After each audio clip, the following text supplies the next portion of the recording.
Hi, I'm on. I pushed launch. I mean, I got on the line, the Zoom link, and there's a picture of me alone on the line.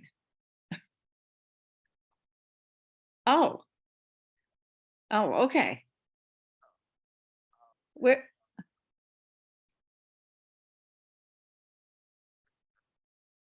should I just stay here or should I? Where are you? Oh, great.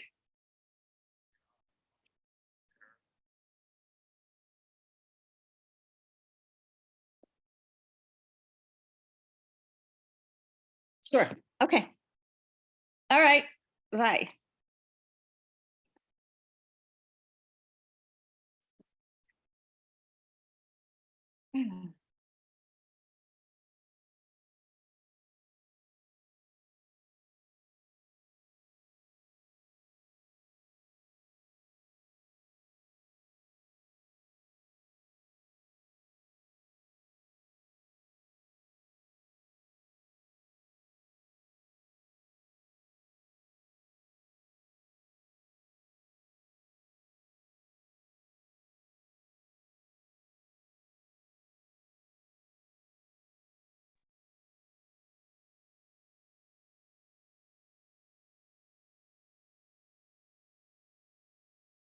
Ta-da! Hi, John. Here I am. I'm on time for a change. Do you think? I think we're the only ones here. Oh, there's Jim. He's somewhere else. Oh, he's somewhere else. Oh, I can't get used to that. I'm in the car. In his car. Oh, there. no. I should be there in about 10 minutes. So just, God, this is a terrible angle for me. I don't ever know. Hi, Rob. It's So we'll be right back. Another technical innovation, a play in a car. Yeah. Yes, exactly. Yes, yes. So I'll be right back second we get out of the car and kind of Okay. Bye-bye. bye-bye. Let me get another. I'll just get another water. There's Margaret. There's her. Okay. We don't have her face. Okay, how do I I do this? Voice. Hi, Margaret. Hey, let me remember how to do this, Okay. but I don't know.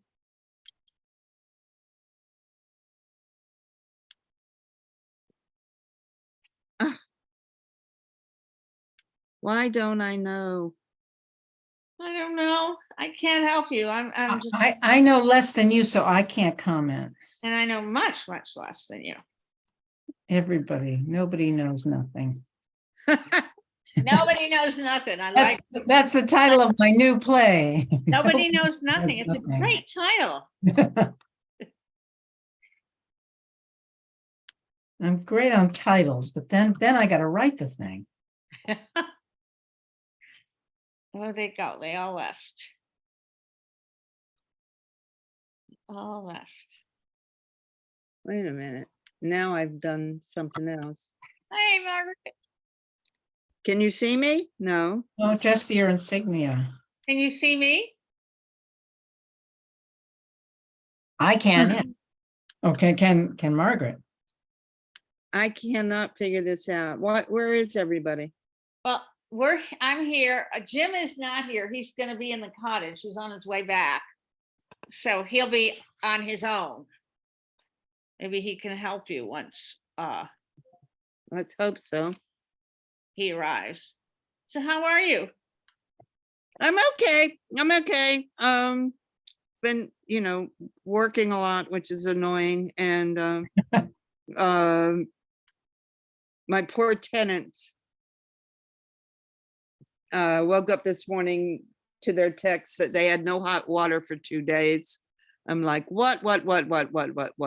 And so I hurried up and rushed and got dressed and went in the basement and realized that we were out of oil. So I called Snow's to get delivery on a Sunday, and they called me back.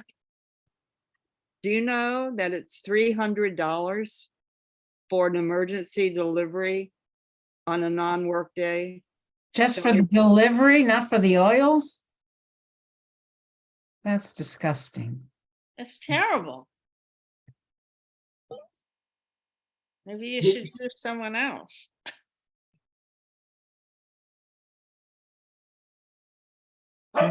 Hello, Candace. Hi, Candace. Hello. Hi, Hi. hi there. I saw Charles this morning. So everyone's healthy in your household. Yes, where do you see Charles? At the Dome? Yeah, it's a weekly event for me. That's right. Well, I That's was at good. the dump too this morning. Yeah, but Mm, uh, Lovely. it's the swap shop. That's Lovely swap. the only Yeah. place I shop is the swap shop. Uh-huh, yeah, Price is very right. In Truro? Well, lovely. Oh, they have a good one? Yes, excellent. yeah. It's staffed it's on Saturday, Sunday, and Tuesday.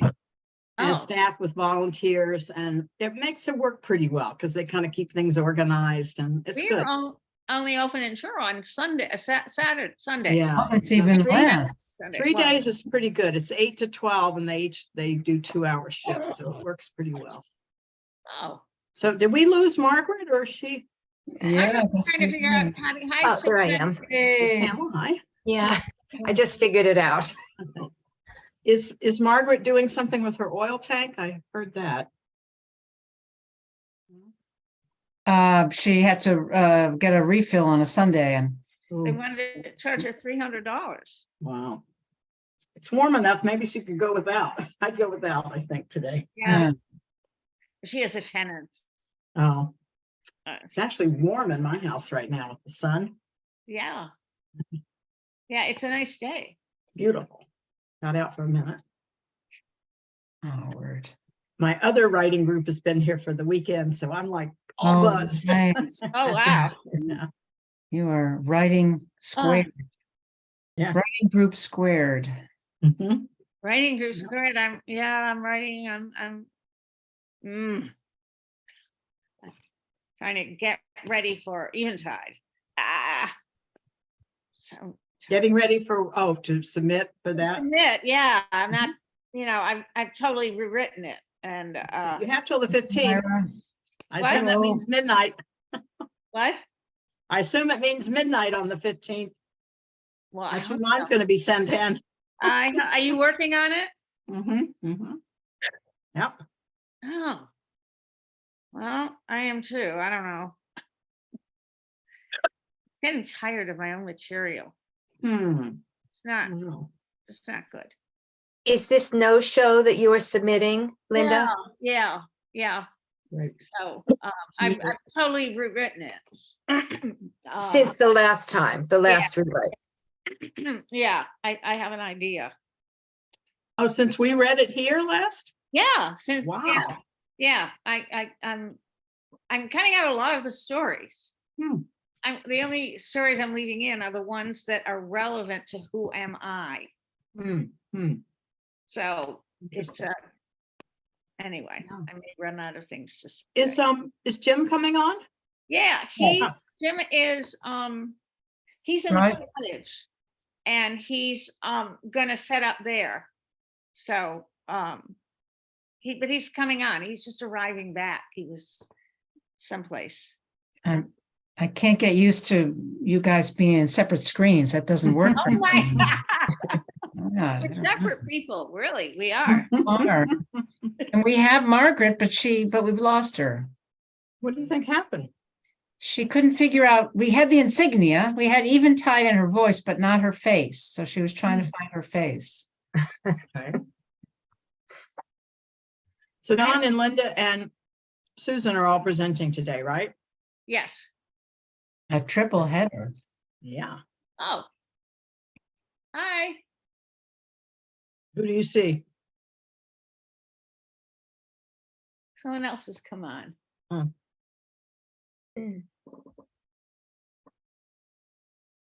Does somebody have to let them in? I don't know, Candace.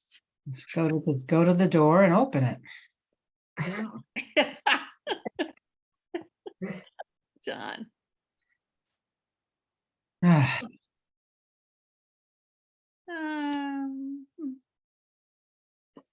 I just had the 6 of us in the participant list.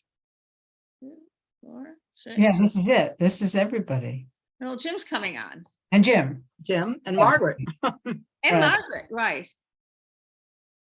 But she's probably on the phone with Jim trying to figure it out.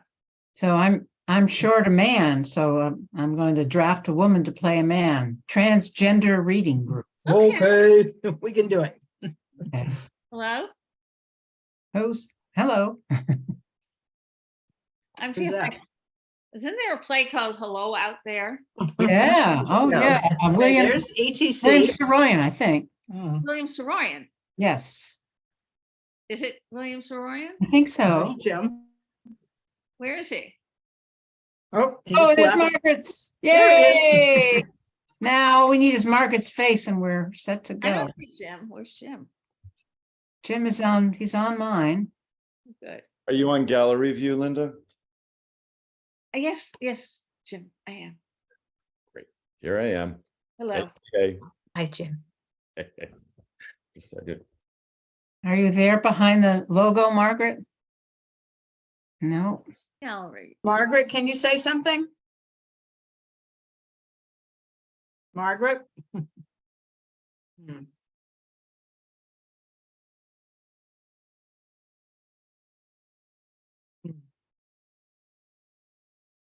This is a play in the making.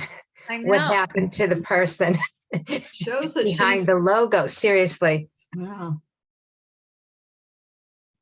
She's in the participant list. It doesn't show that she's muted.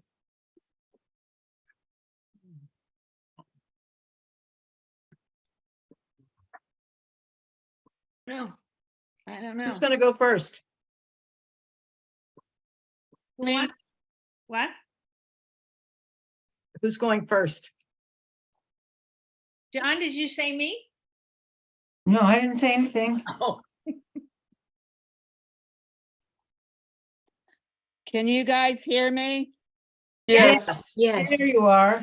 Okay. We I can't don't know, see you my, though. my computer just totally shut down. I had to restart the whole thing, Hmm. so I apologize, and I don't know where my video is. I'm afraid to do anything. Can you see us? Okay, Margaret, can you see us? I can, yeah, So nothing personal, but we don't need to see your face. that's all right, good. oh, Well, you can, are you sure your video's on, Margaret?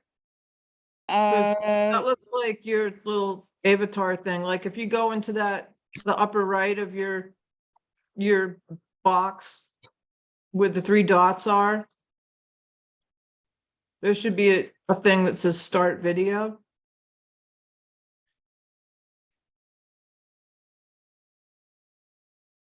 oh. 8, 3, 6, 8. Yeah, you're in the participant. You just Oh. here I'm going crazy again. What the Oh, heck? why is it is doing that? that? I don't know. gonna let it go. This is. the whole- How does that happen? Okay. Okay. It's better now. If it doesn't work, stop and start again. That's the old elementary school internet. Really? I just made it up. I don't know. It's true. Whenever you call in after waiting an hour, that's all they tell you is, oh, go unplug it. Give us a call back. Wait another hour. They're early in the Do we internet. have 3 more sessions? I had that up here and I was trying to.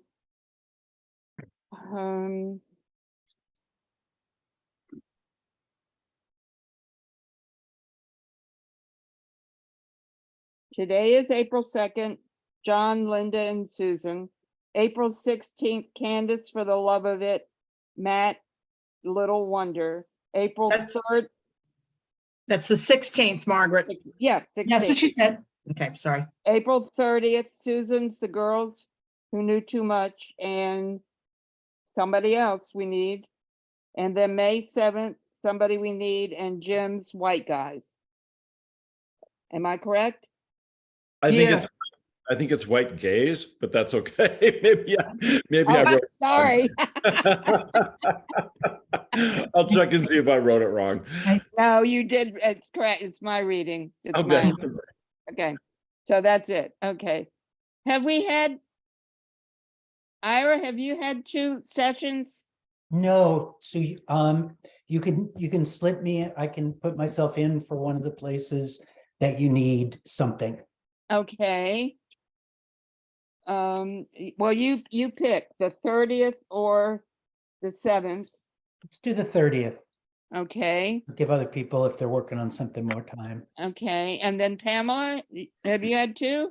Margaret, no, I told you, we are in the process of moving off Cape. And I believe I'll be attending the 30th. I probably will miss the 7th. And I don't think I can write anything more at this point. Okay. I'm wrapping up my own projects like the graveyard tours. I had to create another character for them and train them. So that and finishing off 2 concerts for school, one with the Cape Symphony. I don't think my head has any more room. And as you Okay, can I see get it. behind me, there's boxes Where are you everywhere. moving? Where are you moving To to? the Berkshires. You are? Oh, Yes. wow. Yes, we are. Wow. In our lifetime, we've lived three places, north, west, and east, right on the border in the other states around it. So we're pretty familiar. But this is kind of a heartfelt decision, and we feel like it's going to be a good place. It's also much closer to the grandkids in New York City, and that's been an issue. So Oh. What But- city in the Berkshires? Pittsfield. Oh, yeah. Yes. Oh, Oh, I have a Oh, good it's friend so- there. yeah. And they have good theater there. Yes. Amazing. I directed 3 summers at Berkshire Theater Festival. Oh, that's a wonderful place. The It theater. is. And Yes. the Red Lion Inn. Oh, what? Oh, my God. Well, you're going to stay in touch because we'll visit you. Yes. And I Yeah. wanted to say, and I don't want to take up all this time. I meant to email you your play. I've been thinking about. I think Yeah. go back to it. I would suggest that you have 3 10-minute plays in that play. Take those characters and reduce it and just work on, like the child that you have to loan money to coming home. That's a 10-minute play. Mm-hmm. The grandson, the son's partner and what he brings to eat that's another whole play. And the alcoholism, I don't know, that's a big one, but you've got stuff there. Just work with that. Don't, and work on a 10-minute play. So I wanted to make sure that got out to you. When you move, after you move. Thank you. I Okay. think I told you in an email that if worse came to worse, I grew up with a father who grew up in the Depression. You don't waste anything. So I was going to turn it into a short story, of which I've written, and I'm much more familiar with that genre. But no, I really appreciate that. And I have the video that was recorded all your comments, which were wonderful. So thank you. You're welcome. And there is, yes, and I probably will emerge on one of those scenes in the Berkshires because there's Barrington Theater Company, Berkshire, there's Bard College. There's so much going on there. Yeah, So, exciting. thank you. Exciting. So who are we starting with today? Should we toss a coin? I don't know. Yeah. Chris. Just Linda, you were the first to sign up, or was John? John, you were the first to sign up. We'll Okay. start with you. All right. Okay. All right. So here's my casting. If it's okay, I don't mind if you want to switch around. But here's what I like to do: Don Silverman, Ira, Susie Q, Candace, Floyd Baring, Jim, Howard Reitman, Pamela. It's okay, and Ramona Baring, Linda. Ramona Baring. Yes. Okay. And I'll do the stage directions, of which there's only one at the very top of the play. So. Okay. Are we ready? Are you And putting the script up? Are Oh. you at- That would help. I don't know how to do that. Speaking of incompetence. How do I do that? We should pay you a fee, Jim. Here it Tell goes. I everybody can't how even to get do my everything. video Having some on here. Look trouble. at this. Yeah. I've got to go to. Well, I That don't share know. screen. I've never done it, and I don't know.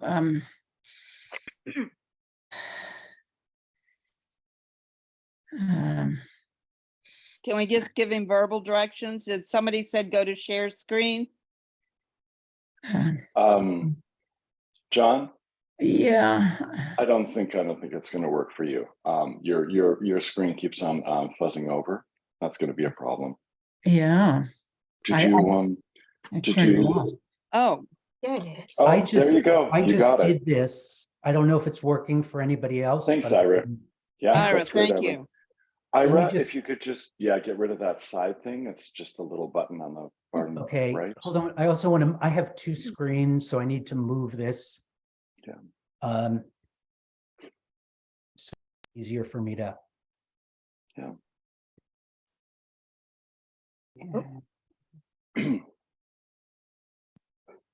There we go. Perfect. I can make Maybe it a little, can you bigger. make it a little bigger? Definitely, yep. And I also, Oh, that's smaller. Great, great. Great, but perfect. let me if you- know if, Yeah, Ira, if you wanted to just do the little up arrow on the extreme right on the top, that will remove that. this one, Yeah. There we go. So has Ira got to move it then? which is okay, that's I do fine, that. as long as it works for everybody else. Okay. Sorry, I've just never been taught. You don't know, if you haven't been taught, you don't know how to do it. Okay, All right, we ready? done. Stage directions, yes. Okay. Bearing up. A top floor CEO, elegant office of a prosperous high-tech firm. The CEO, Don Silverman, is working furiously on two computers at the same time. His intercom lights up. Mr. Silverman, Yeah, you know, I hate to disturb you, but Floyd is here to see you. Don Floyd, I have no appointments this afternoon. You know that. oh, was that? I think Wait, that was. oh, supposed oh, to I see. be- Don says that. I'm sorry. Okay, yep. Okay, Floyd, I have no appointments this afternoon, you know that. Yes, of course, but it's Floyd, Floyd Baring. Floyd Baring, the one and only Floyd Baring. Yes, indeed. It is he in the flesh. Wait till you see him. I don't take visitors without an appointment, but well, it's Floyd. He saved the company. I should be making an appointment to see him. I wouldn't be here without him. This company was headed for the trash. And just think, we've never even met. Well, that's what the pandemic did, threw our lives out the window. Indeed. Well, send him in. Yeah, that's a stage direction. No, just keep going. Mr. Silverman? Yes, yes, do come in, Floyd. Just give me a sec while I close this out. So finally, here you are. Am I thrilled to meet you? Well, I hope you would be. That's why I'm here. Why shouldn't I be? Our one and only secure locket layer savior? We owe you everything. Okay, sign out. And it's so why I know. Well, Ada, you're a bear. Yes. Oh, yes. That's why I had to see you. And right now before But you're the one who reinstalled our SSL. The company was headed for deletion. oh yes, that was me. You're a bear. Don't you recognize my voice? Oh, yes, but I don't recognize you. Well, you've never seen me. My video screen was never on at meetings and sessions. I didn't want it to distract. Distract? Okay, Floyd, you can take the mask and stuff off. You want me to undress? I'll be naked. It's great. We all love Halloween, but come on, let's get real. Oh, okay. I know this is unusual. I dreaded the end of remote days today. So I woke up this morning, did a deep breathing workout and came in. I've dealt with screaming coworkers, calls to the police, and general mayhem. I know a lot of them will be here any moment, so I'm making a preemptive strike to state my case. Oh dear, the case has been made. You're a bear. We don't employ bears. We can't use you. Then again, well, it's true, without you, we can't seem to function. Without you, we would be dissolved. It almost happened. Wait, how do you know how to reinstall the TCP/IP? How do you know how to run a computer? How do you know English? Okay, I guess I'm unusual for a bear. The truth is, my parents had brilliant minds. We always spoke English. My dad was in the circus, and I learned from his trainer. When Jingling joined up with Barnum and Bailey, he met Mom, a genius herself. She was the only woman my dad could possibly be with. Are you going to tell me they have a website and an Instagram account? Oh no, not at all. That's just me. We did a lot of shopping. We'd call it in dumpsters. Well, one day I found a PC. It was in great shape. I was able to get it going with trial and error. It was a Windows 8 and everybody was trading them in, or in this case, throwing them away. So I made a phone call. And this, sorry. And this nice gentleman taught me how to upgrade to a 10. Oh, who did you call? Well, Tim Berners-Lee. The creator, the founder of the internet? How did you do that? How did you get his number? Oh, really, Mr. Silverman? Google. It's all on Google. Anybody, any animal could run a PC, even a Mac. Sorry to interrupt. A gentleman is here to see you. He says he's with Mr. Bering and he would like to talk to you on his behalf. Who is this? Sorry, I meant to get to this. It's my lawyer. We have a proposition for you.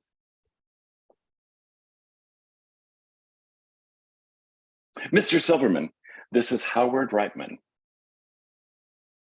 That's your name, right, man, right? It certainly is. So let me get right to the point.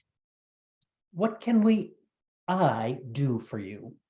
Well, Floyd called me today in understandable angst that there will be movement to have him fired.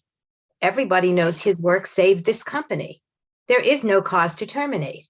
If this occurs, we want to tell you we are ready to go forward with our plan. And what might that plan be? To start a new movement. Calls, meetings, and decisions have been made. I'm here to alert you of the brand new organization. It is LGBTQ-B. The drafted slogan is to be 2 Bs, not just one. Oh my God. Bears' rights. It's a long time coming. Its time is now. What if all my people quit? Mr. Silverman, we come in peace. We want to sort it out before acrimony sets in. I've been informed Floyd is your only employee able to deal with SSL deficiencies, so you need him. Look at him. He dresses well. He behaves. There's nothing about Floyd that is offensive or disturbing. He's a bear. A capable bear. Have you got minorities in this company? Are there trans, non-binary, gays, and lesbians on the staff? Of course, we've been hiring across the board for years now, and they're all quite capable folks, so we're happy to comply. Floyd is more than capable. He's a savior. Woke up. Sorry to interrupt again, Mr. Silverman, but Ramona Bering is here to see you and Floyd. Oh no, how did she find out? I didn't tell her anything, not even that we are back in the office today. How did she know? Excuse me, Floyd. Joe Thompson phoned me about all the ruckus. I need everybody to see this point of view, from our point of view, from our standpoint. I want. Mrs. Bering. Yes. You're not a bear. Yes, I am. No, you're not. Mr. Silverman, Don, with all due respect, but your last observation is all in your head. Who are you to tell me who I am? I don't tell you who you are. I've been a bear all my life, and even more of a bear since I met Floyd. Okay, everybody, I'm exhausted. I thought secure socket layers were stressful. What I propose is we table this discussion till the morning. I need to sleep on this. I think we all do. Now, see you in the morning. will bear down and solve this crisis. Oh, sorry, no pun intended. No pun taken. End of scene 1. Thanks. That last line is, sorry about the format. It's perfect on my version.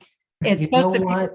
It's I it's supposed to think be it's- Ramona and Floyd saying that at the same time, but it got cut off. Oh, Outside of that, it was fine. read it again? No. I just wanted to let you know that the last line was the two of them. Here I go again, and I'm and thanks for bearing with me on the format. I don't know what that's all about. When you suck it into Google, it changes the format. So it's best to keep it in PDF and open it as a PDF. So just. that was my doing. Yeah, no, it's okay. I did it before too. Thanks. So, But everyone got the line. That's all I care. You got it in time. Thanks. All right, let me stop John, what sharing. would you like us to address? Well, I should say I've never said this prior. This is my second one. I've not done almost any playwriting. I've been in theater all my life, and I've done a lot of writing, but not playwriting. And this workshop has been great for me to come up with an idea and go with it. What, of course, the big problem is it just seems to be one idea, and I don't know where to go from there. And it's happened on both of the pieces I've done. And I don't think that's any advice I can get. I think it just comes from oneself. But what was fun of this is that one idea led to a second and to a third. And so I've experienced that. Some playwright said, somebody famous said once, oh, I don't know, come up with an idea and I let my characters tell me what they want to say. And I thought, well, that's kind of, that makes nice print, but that's sort of a highfalutin comment. And then I kind of realized what he means by that, because that kind of happened here. So that was the good part of it. But the bad is how to continue on.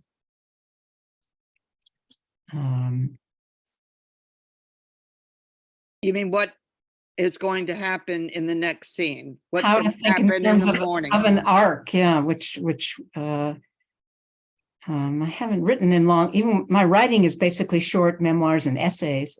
So maybe the long form is I'm intimidated by it. I don't know. I ask you individually, do you people think of an arc of a play before you start, or does it happen as you write? How does it come to you guys? Maybe there's no answer. It's like, how do you write music? I don't know. But that's sort of my biggest conundrum with this process. So, well, I'll just say, there's nothing wrong with short. But this isn't even a one act, though. I need to get more dimension to it, I think. Or more even it story. could be a 10-minute, John. Yes. Mhm. Yeah. It feels a little to me, and maybe it's just because I have Gary Garrison's class in mind, that it runs a little danger being a skit. Yeah. You know, Yeah. but that doesn't mean you couldn't develop characters and go somewhere with it if you know what you want to do. And I have to say, my initial reaction to the LGBTQ bear was like, oh, is that like making fun of that, or is it like going somewhere else? And it didn't feel like you were making fun of it, but my initial reaction was that maybe it was. No. I don't know if anybody else felt that. I mean, I've given Floyd as the most competent person in the cast, and Yeah. And that's the point. This all And- started. Go ahead. And do you see your actor dressing as a bear?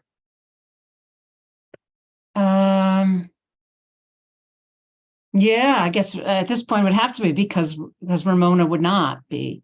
Ramona isn't dressing as a bear? No, She's not a bear.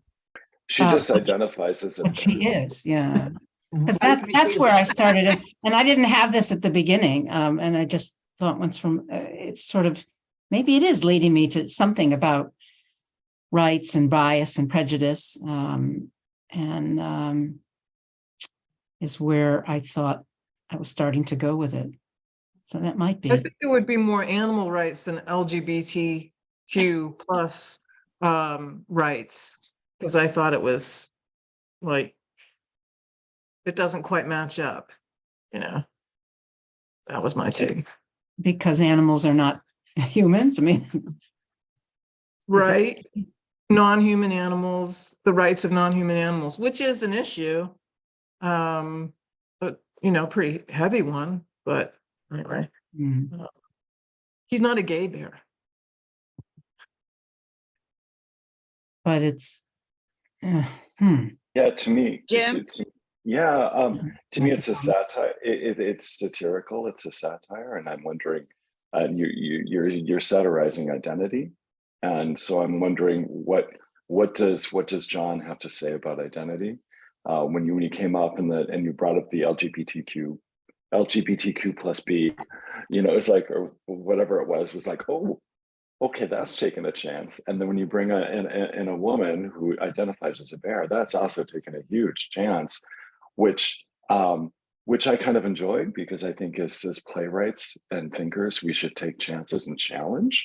But I'm wondering, if you're going to take a chance and you're going to challenge like that, you have to have a viewpoint that you want to have us explore. And I'm not sure where. I think that's the issue. I think you're not sure where you want to explore that.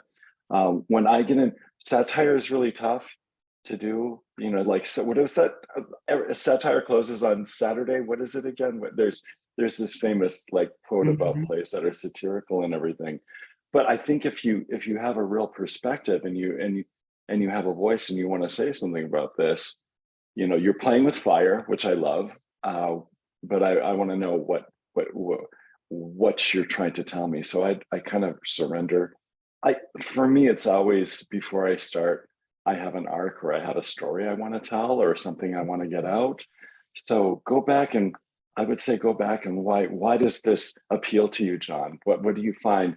What's at stake for you personally to tell this story, and explore that, and that will help you get into the next scene, I'm thinking. Hmm. Yeah. Candace?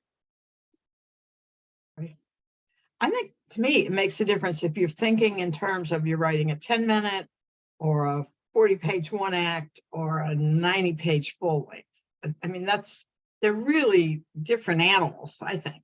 It's like saying, I'm going to write a song versus, I don't know, something else. An opera. An opera, yeah, you know, or even, it's more than just the form of it, but yeah, something with a really different form that has a different way of going.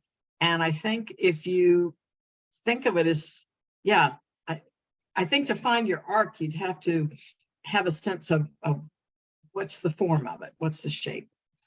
All right. Linda? You have a wonderful sense of humor. You're funny. You're really funny, and you write funny. So I would explore, go with your funny bone, because you have those ideas, really funny ideas in your head, and I would just let that funny bone lead you. Yeah, it's the type of play, both of the plays I've done are the type of play that attracts, that I'm attracted to, is this kind of offbeat, off kilter.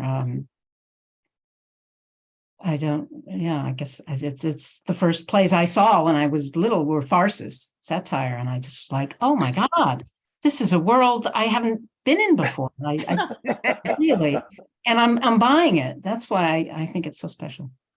Jim?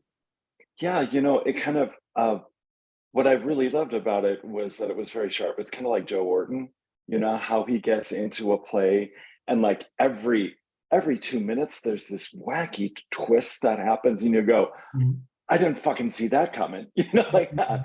But he's got a story arc and he's telling something. I mean, it's crazy, but you always feel like a forward motion and everything. So I don't think you should be don't be cautious as you get into scene 2. I mean, it can be batshit crazy like Joe Orton, but Joe Orton always has kind of perspective. He's always got something he's telling in certain ways. There's always a viewpoint, his world viewpoint.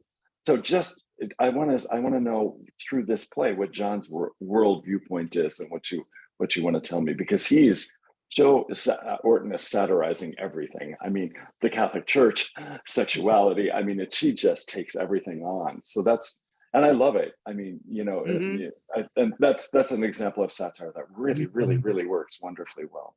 Oh, God, it's the best. The- Dawn, Pamela? I would, how about if Ramona wore pieces of bear, like, a headband with ears, like she's in process of becoming.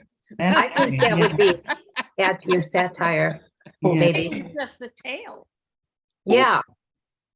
Yeah, yeah. Oh my Or gosh.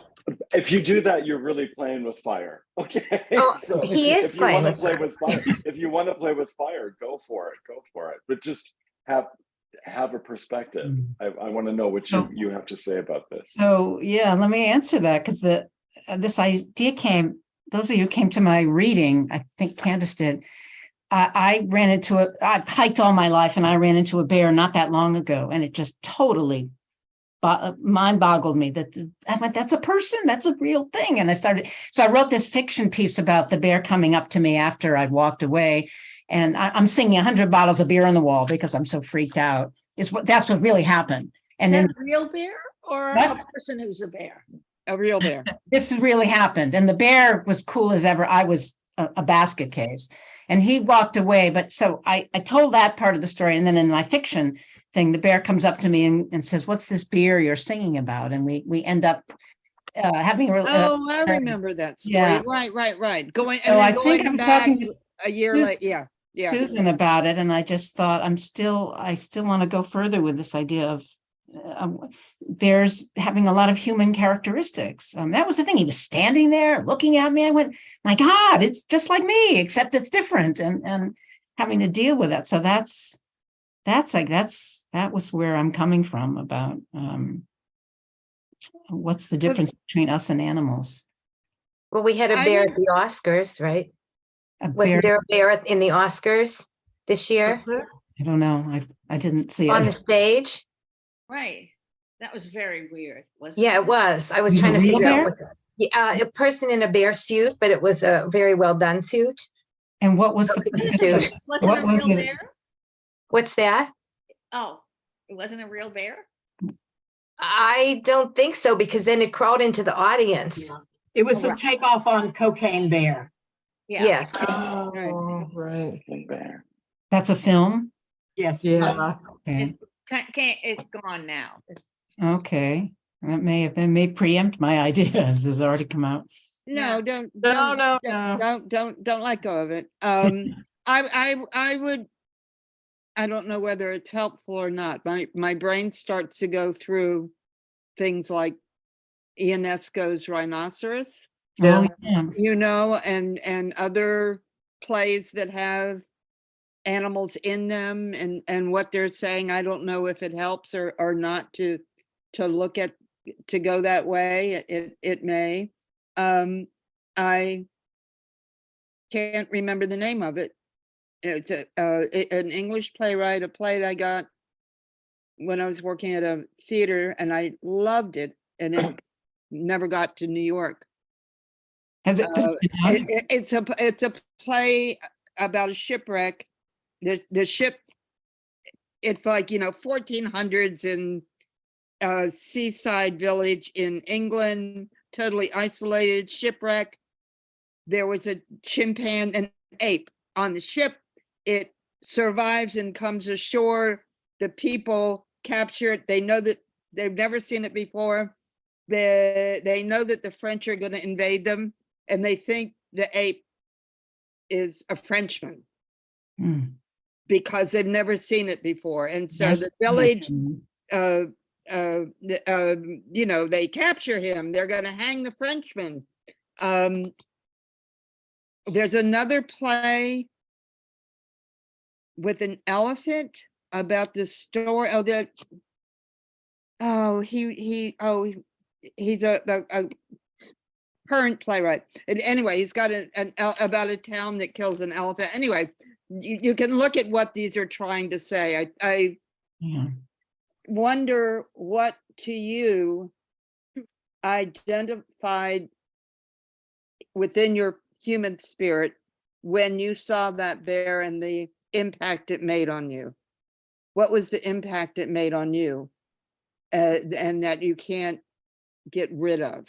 I think of a situation where I saw a beautiful, beautiful fox on a remote island off the coast of Cape Cod, and I just wanted to never come back to my real life. I wanted to follow the fox forever. I'm serious. And a Native American actor that I know, I relayed this, and he said, you saw the wildness. You saw the wildness, and it touched you in a place it never had before. That's going to bring me to tears. You didn't want to go back to your stupid cultural life. Do you know what I mean? Oh, that's a So, great. so try to go back to that, what it was that, and what, anyway, that's all. That's all. No, that's fascinating. I'm glad you told that. That's a great thought. Yeah. I laughed so much. I thought, oh, this is so much fun. Oh, great, a bear. Oh, good. And I laughed when we got to LG, whatever type B. I don't know. I thought it was funny. Satire. I love satire. I love people who are brave enough to touch on an iconography and attack it. Do you know what I mean? I thought that's where it was going. So There's something funny about where I'm headed. I wish I had the quote in front of me. I came across it today. There's a Shouts and Murmurs comic page in the New Yorker.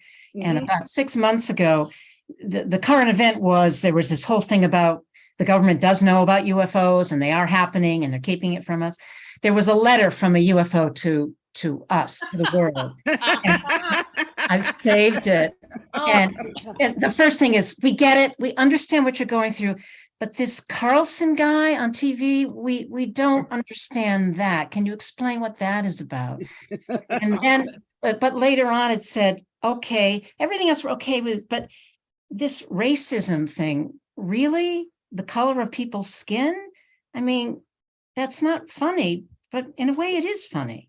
I'm paraphrasing just a little, but I just love that quote. It was saying, really? We don't get that at all. And I just thought it was the ultimate statement about, somebody is different from us and that's bad. And I think that's where and that's what's on my mind with this. It's such a infantile way to behave. And it's been through history of man, it's been behaving this way. It is absurd. So I was thinking, I guess, the bear is the ultimate. Well, you don't work because you're different from us. That's what I'm going. So go with it. Well, thanks everybody. Nice. I just want to share my favorite moment in writing this was that I like the names. I started with Bering and Silverman, and I guess that goes back to Sheridan, right? And all those medieval plays. But I wrote Howard Reitman, and I finished it, and then I was thinking, oh wait, he says, is your Reitman, is that your name? And he should say, that's right. And I went, oh, I want to change that. And I went back and I looked, and I have him saying, it certainly is. So let me get right to the point. And I swear I wrote, let me get right to the point without trying to be funny, not even thinking about it. So that's the thing about, oh, Reitman just told me the line. He told me. I didn't make it up. So anyway, that was my favorite thing that happened in the process. But thanks everybody. That's helpful. Thank you. Thank you. Mm. Linda? Yes. Okay. How do I have no idea how to get my play up. Great, I'm not the only one.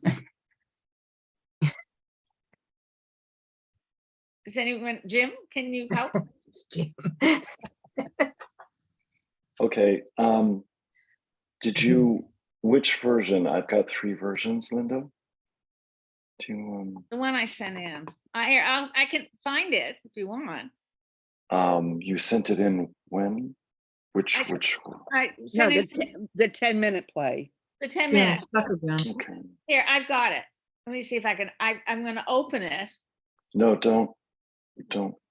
I might have it right here. Can you see it? Can everyone see it? Not yet. Oh, No, I'm still looking for it here.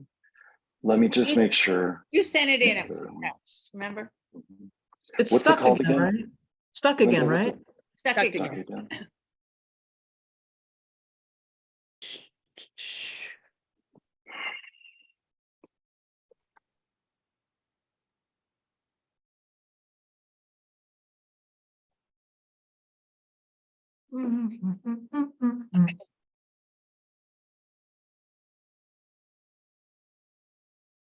Great. Okay, is it 3:30? It's the stuck again, that's 3:30? Is that the one, Linda? Is that did you send that? Is that the one you sent out? It would be in your text. You sent a text. Yes, Okay. okay. Just one moment. Grab some water. 3:30 would be right, because that's the latest. Yeah. Mhm. Jesus. Thank you. No. So I got an error code for sharing the screen. Pardon me? I got an error code.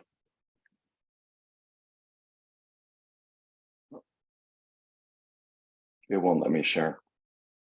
It won't? Well, if you, can you talk me through how I might share it? Please try again later.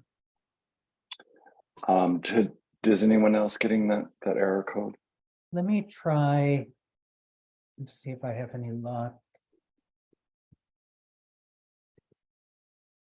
No, you Yeah. got it. Okay. Got it. And Thanks, I Sarah. think this time there's not any. Yeah, it's a strike with PDF. the- Yep. Okay, so it looks okay. So I'm happy to do Great. this. If it works for other people, Our do it big savior. enough. Great. Thank you. Okay. Pamela, would you play Nadine? Jim, Sure. would you play Dominic? Okay. And I'll read the stage directions. Okay. We need to, okay. Place a Ferris wheel. Nadine 66 and Dominic 67 are strapped in, stuck at the top of the Ferris wheel in Coney Island. Time the present, early summer. The set is a brightly painted swing sofa made to look like a seat on a Ferris wheel. The Ferris wheel stops. Nadine has a panic attack. No worry, Ferris wheel stop. That's what they do. They take on passengers. We'll be moving in a minute. We're at the top of the Ferris wheel. No. Quick, my paper bag. In my bag, please. Got it. Keep breathing. Nadine, you'll be fine. Another panic attack? I don't like heights. You could have told me before we got on the Ferris wheel. Well, it's okay when it's moving, but Don't look down. where am I supposed to look? Look at me, and I'll look at you, and then, ever heard of the Mile High Club? Oh, don't make me laugh. I can't laugh and breathe at the same time.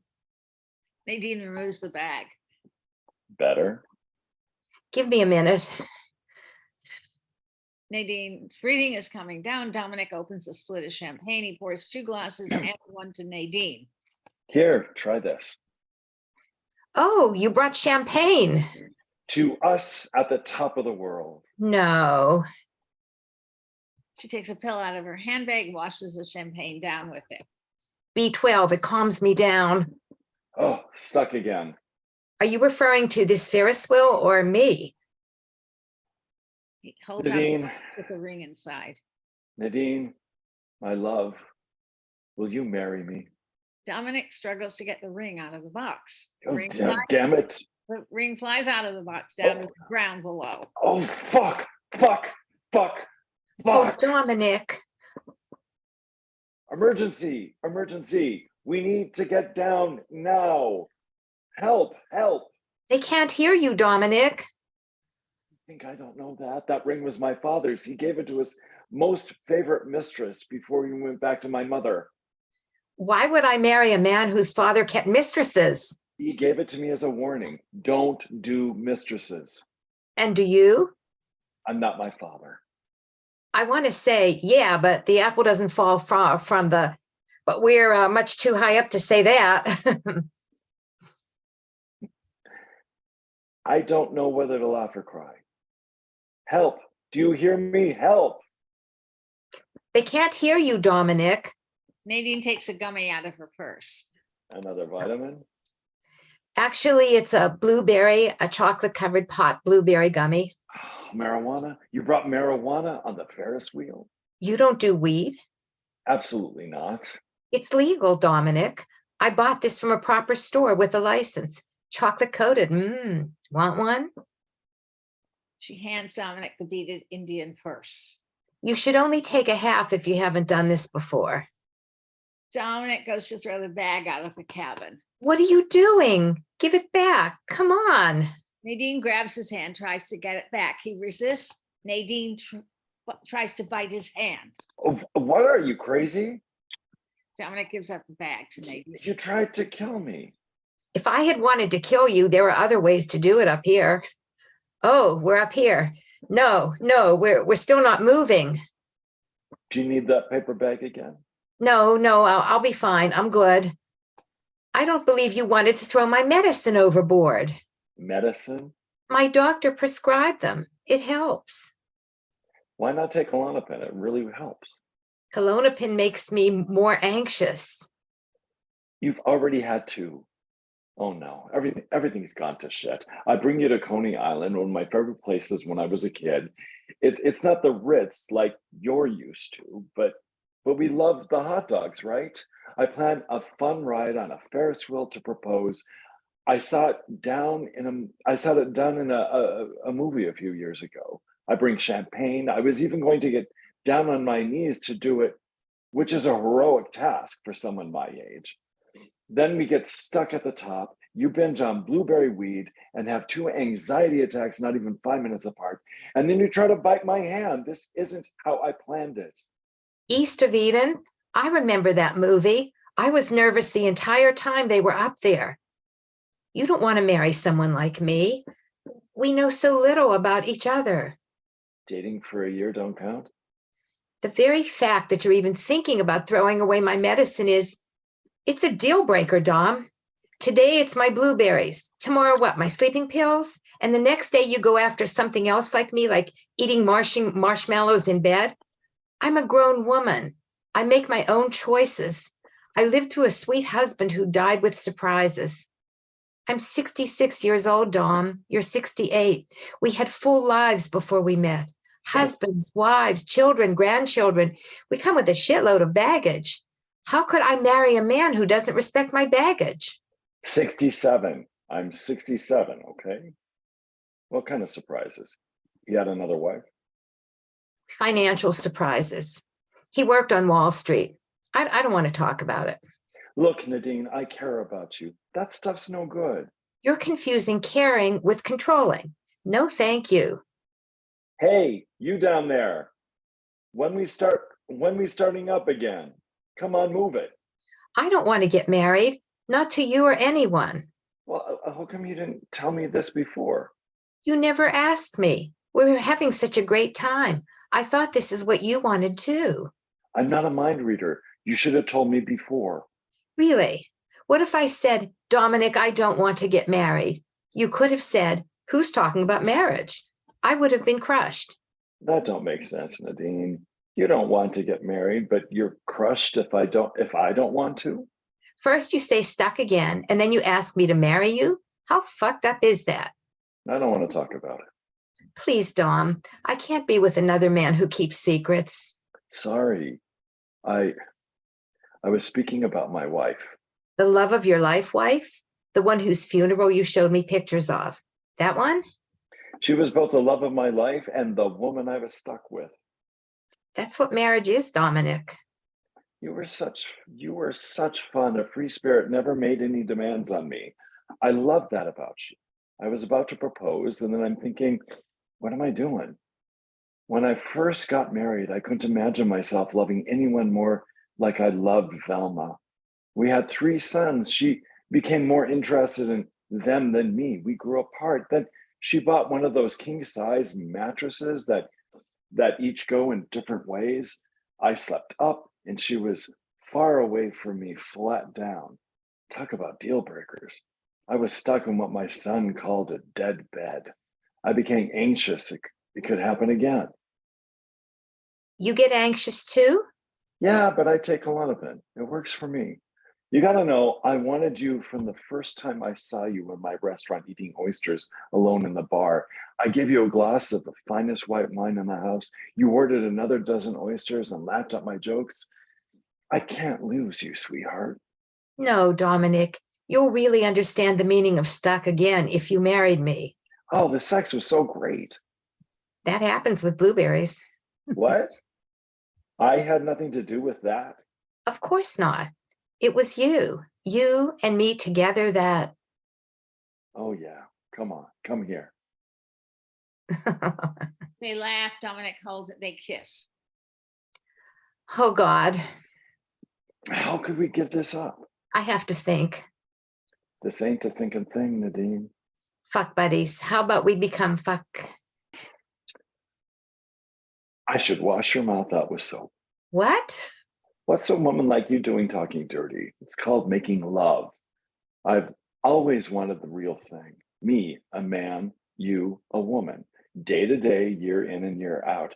I take care of you. We have fun together. Sure, the sex is a bonus, a wonderful bonus, but if that goes being together, it's the best part.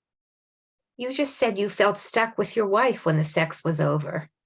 Growing apart, it's not just about sex, college girl. I owned a restaurant your Wall Street husband wouldn't be caught dead in. But I got surprises too. Men like me, we don't stand a chance with women like you. But we found each other, and my surprise is it works. We have how many years left? Who knows? Whatever it is, I want to live it with you. So, Deanie Doodle, hit me with one of your blueberries and let's go for it. It will starting up again. It's moving. We're moving. Down we go. Blackout. Dinny Doodle? You called me Dinny Doodle?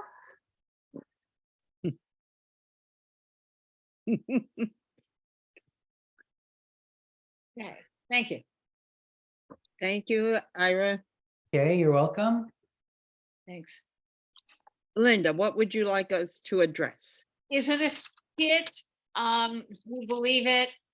Is it believable? And do you like it? It's definitely, I think it's believable, yes. Me too. Mhm. And any suggestions? We're I- thinking, we're thinking. I found at first I was wondering, like, he's asking her to marry him and he doesn't know that she uses weed.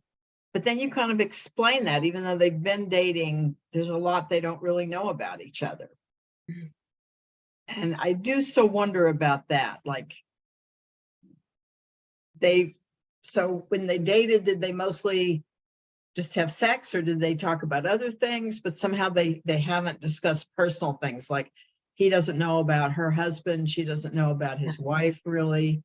Or have they just told each other surface things? I believe they told each other super things, like they told each other what wonderful, they painted pictures how wonderful they were to each other, I think. Uh-huh. Maybe make a little more of that, just so Okay. that, I mean, because a year is a long time to date as an adult. And they've grown closer, and I believe that. Okay. But how did they keep this real information from each other? Maybe that's more the question. And now they're going to reveal it. Okay, great, thank you. And I guess I love the Ferris wheel, but then I'm aware that means you got 2 people sitting on a swing for the whole time. I don't know. Oh. Will that make it like too static because they can't go anywhere. I don't know. Well, it really happens. I've been stuck on a Ferris wheel, and I mean, you've got actors can play the depth below them and the screaming, and I think it's a good place for a play. Okay, so you think you can play it so it won't just look like two people sitting on a bench for 10 minutes. Right, the actors can help make that work, yeah. And if you have, Go ahead, Jim. oh, sorry, if you have that glider that's kind of top mounted and swings, I mean, it could really add to the drama if they're going back and forth. Yeah. And, you know, and if it starts again, they go backward, you know, it stops, they go forward, you know, it could add a lot to it. I was gonna say, if you can elevate it up higher, like hanging, so it adds to the drama, and then have a third person, like the work person or who's running it, never speaks, but in shadow, you know, in one color or something down on the ground, always trying to fix something, or just in one place, you know, to bring the eye down Yeah. to the stage. I don't know. And because we all work with really, really big, glamorous theaters, if you had, you know, like, you know, The Ferris wheel if is you had a out. line, you could just lower them down from the fly, right? You know, No problem. no problem. They may not be glamorous theaters, but we have creative people that we work with, so they'll figure something out. I think maybe a voice of the operator might be interesting. Because I got worried about that ring. You know, where did the ring go? And maybe operator could say, I got it, or hang on, I'm gonna something. I don't know, just to give a little more. I just thought of something like if he sees a kid grab it and run off with it, that would be kind of neat. Stop that. Oh, I had it. Oh, sorry. I think it's traveling. I'll give you its description. I don't know. Ira? this is just a question. What's the joke of the Deanie Doodle? Like, I didn't understand it really, what that. He's calling her a nickname. I think that she doesn't like. It's like all of a sudden he's giving her a nickname. Got it. Okay. It sounds like something I thought I was supposed to understand. Oh, it's As just opposed to just like Honey Bunny, you know, or, Yeah. you know, something. So that's why I was asking. I get it. yeah. Susan? Yeah, I thought it was really charming and believable. My question is, I wasn't clear on whether they're going to try to work it out or not try to work it out. Because it seems she doesn't seem to want to marry him, and he seems to want to marry her. And I felt like I should know. Is it over? And is you know what I mean? Or are they going to try? Because I hear you. Yeah. my feeling is reading it or hearing it read is I start to root for them to, you know, to be together, to overcome their differences. Yeah. Oh, that's good. Thank you. But Yeah. I like that they're so different, but yet they have, you know, they're drawn together too. Yeah. But I didn't know if they were. Yeah, if she that's a wasn't going really for it good at all. point. I want her to want to marry him. So I need to make that clearer. I don't know. Maybe it was just No, me. Very good point. It's a very good point because otherwise it makes it look like it's the kiss that makes her say yes. Or she really generally doesn't like being called Deanie Doodle, and that's the deal, you know, something like that. Which I don't know. If that's the deal breaker and she doesn't want to be called Dinny Doodle and go any further, maybe the person on the ground could sort of cruelly say, rides over, folks, you know, like the voices. Also, I would have a panic attack if I lost a diamond, presumably a diamond ring off of a Yes. Ferris wheel. I'd be breathing into the paper bag. I'd be like crawling down to get it. So that's Okay, awesome. yeah, Oh. borrow her paper bag. Jim? Yeah, why doesn't she want to be married? You know, why does he want to marry her? I mean, I think it's like he's in love with her and it's the sex thing and he wants to spend the rest of his life with someone. Why doesn't she want to marry him? Like, what is getting in the way there? That's not quite yet clear to me Okay, why she doesn't want to. And that should be, for me, that needs to be really up at the top. You know, at one point she says, this was just supposed to be fun. I just want you to be a fuck buddy. You yeah, know, that happens kind of late, you know. So when I'm looking at that and she says that, they kind of decide, for me, they kind of decide to go forward with the relationship, whether or not it's marriage, which I think is kind of sweet. But I think those, you know, she doesn't want to get married, he wants to get married. So it really is the question of whether or not they go through a ceremony, a stupid little, which I fucking hate. There's the whole, I've got to say, I just hate the ring things that people do that are always so cute and so they drive me fucking nuts. I, you take know, the ring but then thing in again, my play. no, I think it's really good. I just in real life, they just drive me crazy when you see the whole he is proposing to her, and it's like, oh, it's so many gender rules that are just so icky. It's like And they film it. That's the thing. right, Oh, right. Yeah. no. It's kind of like the gender reveal thing, which really, really pisses me off too. But anyway, but I like that it's here. I mean, because it Okay. signifies that I love that it's here. It signifies that he wants to get married to her. She doesn't want to get married to him. So that's Okay. for me that's what the conflict is, whether or not it's the marriage. And so I like the fact that they kind of explore that in kind of ways, you know, about what marriage means to each of them. But I think it can be a little bit more crystal. It could be a little bit clearer. Those intentions can be clear. She waffles around a little bit too much for me about my anxiety attack and what drugs I'm taking. You know, it's not the fact that she's taking drugs, you know, like that is getting in the way of the relationship. It's that she doesn't want to be married. She wants to have sex with him. She just doesn't want to get married to him. So I think if you clear that out and really go for the crisis, to me, it would be a little sharper. Okay, good, thanks. Candace? Is there any class issue going on for her about why she doesn't want to marry him? Or would he at least ask that? You might ask, I don't think there is a class issue with her at all. But I mean, he said your husband wouldn't have come into my restaurant. Yeah, there is a big class difference. And he does use, you know, language that implies they're different. He refers to her as Yeah. college girl. But I really like that, Candace, because that could bring up the underlying problem. He could say, "What, I'm not good enough for you," you know, and so that she has to say, "No, it's not that." Yeah, I just, yeah. you know, Oh, that good. could help clarify it more. yeah. That's wonderful. I didn't understand how do you're saying that he's a different class, but she's at a bar eating oysters, which sounds pretty darn elegant to me.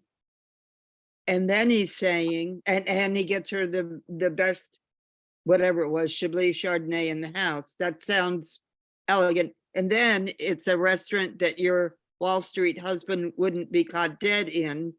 So I'm like, well, that doesn't sound like the restaurant he's talking about, you're talking about when they first met. Do you understand what I'm saying? Yeah, I It mean, doesn't- I was picturing a bar restaurant in Queens. Serving oysters? Yeah, they're right on the bay. Or Sheepshead Bay. Hmm. And they're on, you know, it's a bar. It's an Italian restaurant that has fresh, fresh seafood and. But fresh- then why wouldn't the guy be caught dead in it? I don't get it. It's not good enough for him. No, it doesn't. He likes fancy restaurants. Well, And All it's right. Dom's imagination that because the husband's dead. Yeah. Yeah, But it it gives you a chance to say some things like, almost like what Margaret's asking about. yeah. Not be caught dead. Okay. Great. I mean, for what it's worth, I wasn't confused. It just seemed like a very typical sort of New York. She's Manhattan, he's Long Island. He's got this sense that someone who works on Wall Street is not going to go to Long Island or Sheepshead Bay for a restaurant. Yeah. So I got that. Okay. I myself wasn't confused by it. I guess I just don't know enough about Long Island. Well, and, I can change it to Sheepshead Bay, Brooklyn. Whatever. I mean, there are places on the island where you just cross the bridge and they're on the water and you can get raw seafood and they open them and they're bars, really. Raw bars with spaghetti. Okay, all right, I'll look at it. Maybe the way that the characters are dressed too in the play. Yeah. She could be dressed up with her Gucci, whatever, and he could be in some jewels, and he could be just sort of in workman's, like a handyman outfit or clothes. See, I don't But see he's her. a bar. Yeah, I don't see bar her owner. Gucci and that stuff. Oh, Because no, I okay. think she's too real for that. Yeah. I mean, she had money with it. Well, she didn't. But she wasn't in the business of wearing expensive clothes. I mean, she wore good clothes, but she didn't wear good clothes. Is my feeling about her. But maybe, I don't know, maybe. I really love the thing about the ring that it had been the one his dad gave to his favorite mistress. Yeah. That I thought was a really nice touch. Thank you. And again, it gives her a chance because she says, why would I want to marry somebody who gives me this? Yeah. Isn't that what she says? Something like that. Why would I marry a man whose father had mistresses? Yeah. And so it's another way into why she doesn't want to marry him and he does want to marry her. And it gives him a chance to give a pitch for why she should marry him. Why that's a good idea. Great, yeah. This is really helpful. I don't know if I can articulate this, but I'll try. Going back to Candace's first response of haven't they talked about this before? I did feel, another heavy thing, and then again, as the script, another heavy thing. I mean, it was like this revelation after revelation. We slept in the bed this way. Oh, I do drugs. Oh, I do prescribed medicine. And I was like, why is all of this heavy duty revelation happening at this moment? I guess I felt. Yeah. And well, is it because of the imperilment they feel at the top of a Ferris wheel that they'll never get down? And I have to say this now. I mean, do you know what I'm saying? What is making my feeling this was happen? and I don't think I put it in it, was that they always hid that from each other. That he didn't want her to know he took Klonopin, and she didn't. Well, maybe there's something that has to trigger make those revelations happen. Okay, some trigger. You know what I'm saying? Yeah. And did she take Klonopin also? She tried it once, but it made her anxious. Okay, it just kind of seems like that would have come up then. I don't know. Yeah, I don't think this play is about drug use. No. The play is about she doesn't want to get married. he does, they want to stay together. Will they be able to get by this and still manage to stay together? Whether or not they're doing drugs, or, you know, whether or not her husband has met him, you know, it Yeah, would never yeah. go to, it's really about what they think about marriage and how, why is marriage not a good thing for her? And why is it something that he really so wants to have?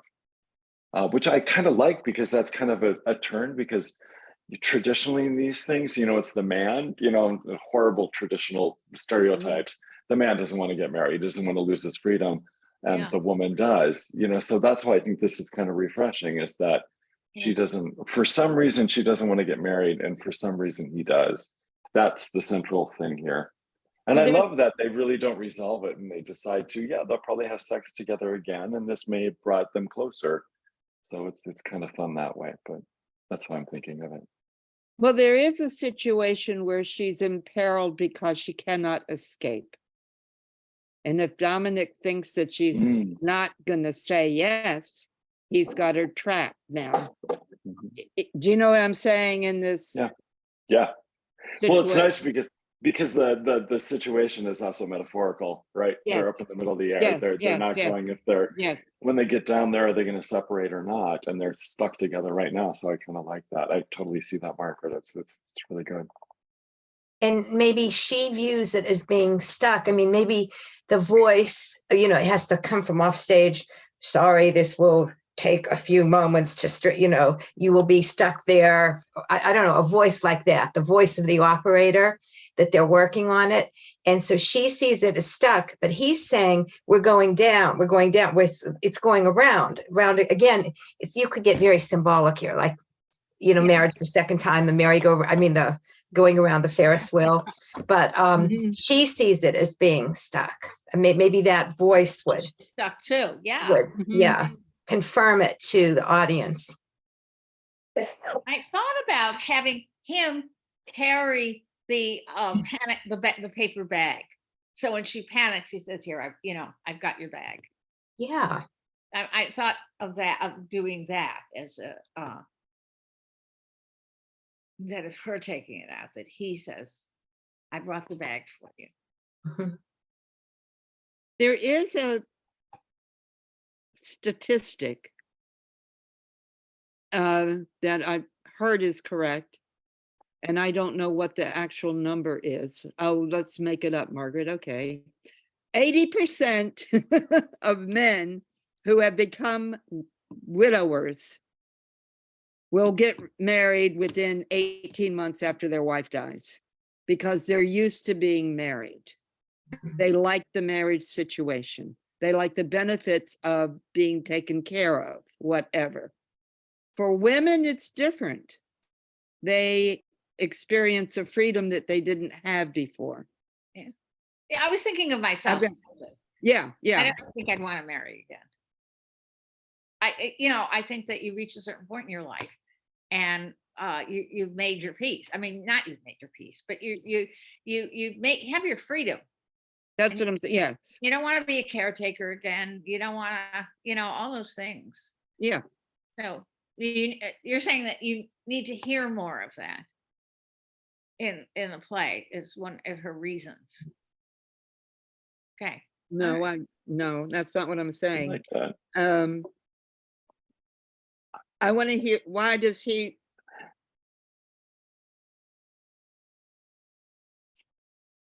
I don't know if I want to like make a specific suggestion, And but I could just see her quoting those figures to him or something. Mhm. You know, that, because it is pretty dramatic, and there's Yeah. a lot of truth in it, Yeah, in her way, in a funny way. And Yeah. I have to think. men, and I'm sorry, I know this is generalizing, but they sure do get a lot of benefits. I used to say, being a single parent, being in tech, being in theater, being in the, all the incredible stuff you have to do. I do remember screaming at times, I need a wife. I need a wife to be able to take care of the child. I need a wife to make dinner so I don't have to do, and then I change it to I need a stage manager. So I wouldn't be so, it seems so crazy, but yeah, they do get a lot of benefits. It's nice that he says it's not the sex, we'll just be together, but what does that mean to him? Something he says. But Huh? I think he wants companionship with her. I think he likes having this, lady by his side. I think he and I think he really likes her. It's, He likes her free spirit. Pardon? He said that he likes her free spirit. Yeah. She's different. She's different. Yeah. so that's why he wants to put her in a cage. Yeah. Right, exactly. Yeah, Oh my Or God. that's what she feels. exactly. But I think right now, the way you have it, which I really like, is I feel like they're even. I don't feel like you're pushing just her point of view. So I think if you're going to ramp up more about why she doesn't want to, then Yeah. his reasons for wanting to need to be equally appealing and understandable. And he's not some slug who just wants a woman to make him breakfast. Yeah, I don't think he's just wanting a woman to make it. I think he likes he's company. He's after something that's, understandable why people would want that. And I think I like the idea that you walk away feeling like you understand them both. Kind of wondering where it'll go. Right. I don't know. They it'd be nice for them to end up together. Wouldn't last. Oh boy. I don't know. Get cynical after a while. Yeah, you're dooming them. Well, no, I'm not. I don't need to do them. It's a hard thing, getting married again at a certain age is a really hard thing. Anyway. Thank you. Thank you, everyone. Yeah, good. I just had to point out, there was a funny coincidence here. I know some of you were involved in the Academy Players Playwright Festival this year. Did anyone go last year? Because there was a play, you did, John? I directed last year, yeah. Last year, do you remember the play about the animals people were on the cruise and we didn't know they were animals? No, I don't. That was an incredible, I forget the name of the person who wrote it, but I mean, the unusual setting of the Ferris wheel struck me. And then your idea about the bear. And I was going to say, they had two couples and a single woman all on this. It was a cruise ship and you had no idea, but you felt it, the way they were just talking and reacting. Two of them were unicorns. Two were lions. Oh. And one was, what was she? A deer. She was a deer, and she was getting something for her husband. And it was, but you didn't realize that they were animals. And the lions became more and more aggressive in their speech. And I thought it had great potential. Anyway, it reminded me of these unusual settings and the animals. And Was it Noah's Ark? Were they all in? It was you were supposed to think of Noah's Ark, yes. And that's what I thought of at first. And then you realized it was a cruise. Yeah. That's great. It's charming. Mm-hmm. Thank you, Linda. Thank you. Everyone. Thank you, everyone. I got a lot here to, Good. So 2 bears on a Ferris wheel. That's the next. Can you bear it? Oh, yay. No, the bear up there. Bear up there. That's the title. It's all yours.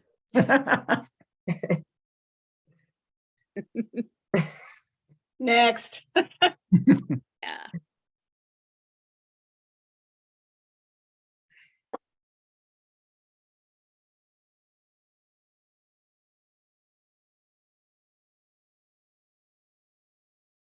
Margaret? Oh, Oh, am I I'm trying- sorry. am I'm I- not, huh? Am I supposed to try to get this thing up on the screen myself? Okay. Let's see. Oh, okay. Let's see. Oh, crap. Share screen and recliners. Hold control. No. Okay, I see what it is. All right. Are you seeing that? Yes, Yay! Good. you're a genius. Yeah. Yeah, no. So There I go. I can read the stage direction. I don't know if we're gonna get through the whole thing. I mean, it's probably like, it's almost 20 minutes, like 17 minutes if we will. if let's like bust through it. So We just got like, time. just like, you want to do the whole thing? I want to hear. Yeah, Yeah, yeah. yeah. Because I'm most concerned about the ending anyway. I mean, this is, this is an in progress work. Okay. But I'll read What- the, sorry, what? Susan, what's more helpful to you? Because we should have all read it. So if you want to read less of it so that we can discuss more. Yeah, I mean, we could, yeah, if you've all read it, I mean, we could start like on, Oh, let's see, we could start on, I like the part where they talk about her lovers. That's a really like, I really like that. So, started from the top. I mean, it's delightful to read it through. okay, well, I'm gonna read stage directions super fast. Okay. Can we make it a little bigger size or no? What's that? Can it be a little bigger sized or no? I think so. Yeah, there you go. Yeah. Yay. So Linda, could you read Mary Ann? I'd love to. And Pam, could you read Sheila? Sure. And then John, could you read Peter? Mm-hmm. Okay. So it's the recliners. At one point, and I just want to say this as a quick side, at one point in my mother's later life, she had 5 recliners in her home. That's all I'm going to say. Wow. So the recliners, the present afternoon, ordinary middle class living room, Mary Ann and Sheila, sisters of advanced golden years, sit in matching recliners. Between them at a distance is a large screen TV set on a stand. There is a wooden chair by the doorway near Mary Ann's seat. Next to each sister's recliner is a table holding various items, a beverage, phone, box of tissue, snacks. Mary Ann is in charge of the clicker and watches a game show. Sheila does a crossword puzzle. What is dial soap? What is dial soap? Oh, I won't read those emotional kind of things. I'm just going to read if they move around. Okay. Oh, no, ivory soap. That's what I meant. You said dial. I meant ivory. You got it wrong, Marianne. You got the name of the soap wrong. You don't know. You didn't know you didn't know the answers. I wasn't playing the game. Those questions are just trivia anyway.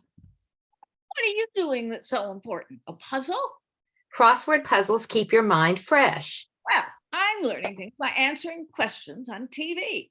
Then why didn't you say ivory when you knew it was dial? It was an innocent mistake. Your mind is going, Marion. And once it's gone, you can never get it back. I missed the next question. Oh. Sheila ignores or resumes her crossword. And now it's a commercial. It's the whole segment. You can watch all this on demand, you know. On demand can go to hell. Where's that crossword puzzle book I got you anyway? You'd be better off doing that than yelling about soap to the TV. Mary Ann looks around by her recliner and finds the magazine. Have you even opened it? Nah, I like the word search. The word search is not going to help you. It helps me. I mean, mentally. Mary Ann waves a dismissive hand at her sister. They fume privately for a moment. Then Mary Ann points to the TV. Who's that? Tom Selleck. Tom Selleck? You don't know who it is? You used to watch that show all the time. He was a detective in Hawaii. Wow, I wouldn't throw him out of bed. I'm sure he'll be happy to know that. I still appreciate an attractive man, Sheila. I've had 5 lovers. You have not. 5 lovers. You've had 1, barely. Don't you talk about my husband. He was a lovely man. But I'll never have another lover again. Maybe you will, who knows? My last lover was named Orson. If I'd known at the time that Orson would be it, I would have made more of an effort. Mary Ann Stu's depressed. I know. I knew it was Ivory. I just couldn't think of it. If you put a gun to my head, I couldn't have said Ivory. And I have used Ivory soap my whole life. That's the irony. Tomorrow you'll get all the right answers. What's a weird crossword? I don't think so. Can I have the clicker, please? You've had it all day. Mary Ann doesn't respond, rubs her forehead in anguish. May I please have the clicker? I used Mary Ann, oh, go ahead. to be an interesting person. I had 2 letters to the editor published in a national magazine. I know you did. It's not just me, Sheila. It's us. What's not just you? It's lives are about that TV. First, I have the clicker, and then you have the clicker, and then I have it, and then you have it. That's all we do. That is not all we do. Just waiting to die. Once you get in those chairs, that's it. You're making me upset now, and I'm trying to relax. What do you need to relax for? Do you have a busy week? Do you have to relax from all the running around? I'm relaxing for my whole life. I had 3 children. I worked in the bank for 37 years. Now I'm relaxing. It's called retirement. We haven't left the house for 3 days. Do you realize that? I got the mail. You stuck your head out the door for 2 seconds. No, I had to walk down the whole length of the driveway down to the mailbox, probably 30 yards. That's a total of 60 yards there and back. Still doesn't count. It counts for me. Waiting to die, Sheila. It's what we're doing. I'd like to watch a movie if you don't mind. Do you know I don't like crosswords? Because they're too hard for me. I can't think of the words, and all the words are gone. Maybe you need professional help. Maybe I do. Like in Dear Abby, she always says, seek professional help. I need something. Then go pick up the phone book under P for professional. That shows how much you know. They don't have phone books anymore. You can't pick up a phone book. Then do the Google. Just Google until you get help. We're going to die right now. We're going to die in these chairs with the TV going and our bodily fluids oozing out of us because we couldn't make a final effort to get out there and live. What do you want me to do? Climb Mount Everest? You know what? It doesn't matter. I'm done. Good, because I'm not doing any mountain climbing. I'll take a walk on level ground. That's it. No inclines. Are you listening, Sheila? I'm ready to die. Would you stop? I'm not having fun. I've got sciatica. I spend half my time arranging pillows. I've got pulmonary scarring. I used to travel, Sheila. I know, you traveled all around. I went to Hawaii and did hula dancing. I was there. Do you not remember? No, I don't. Tell me, honestly, what is your life? All kinds of things. I see my children and my grandchildren. On the computer, they live across the country. I play bridge at the senior center. I even went to a dance there. You haven't gone once. I don't know how to play bridge. You could learn. I can't even do a crossword. Take me now, Jesus. Stop that. It's me, Marilyn Malloy of 461 Crescent Boulevard. You shouldn't mess around with that kind of thing. Don't be afraid, Sheila. I'm not afraid. I just want it to be very clear which one of us is going. You hear that, Jesus? It's Mary Ann. I don't want you to talk to Jesus about me. I have my own relationship with God. I can say anything I want. Help my sister out with Jeopardy. She can't remember her soap brands. You think this is funny? But I'm serious, Sheila. I'm ready to go. I think you need to go to your room and put a cold compress on your forehead and take a break. I need Jesus to take me away. At least make her shut up. Tell my sister you shouldn't tell someone to shut up. Jesus would never tell anyone to shut up, Sheila. There comes a loud knock at the door. What's that? Who's that? How would I know? Go answer it. Oh, my Marianne, God. oh, go ahead. Oh God, it's him. Who? Him. What are you talking about? See for yourself. It is him. Another knock at the door. I'm not ready. You were begging for him to come and take you away, and now that he's here, you're not ready. Hello? Hello, is Marianne Malloy there? He knows your name. Of course he does. They know everything up there. Hello? You got to answer the door, Marianne. Why would he knock? I thought he'd float down from above. It's one of the mysterious ways. Open the door, Marianne. Hello? Come in, your graciousness.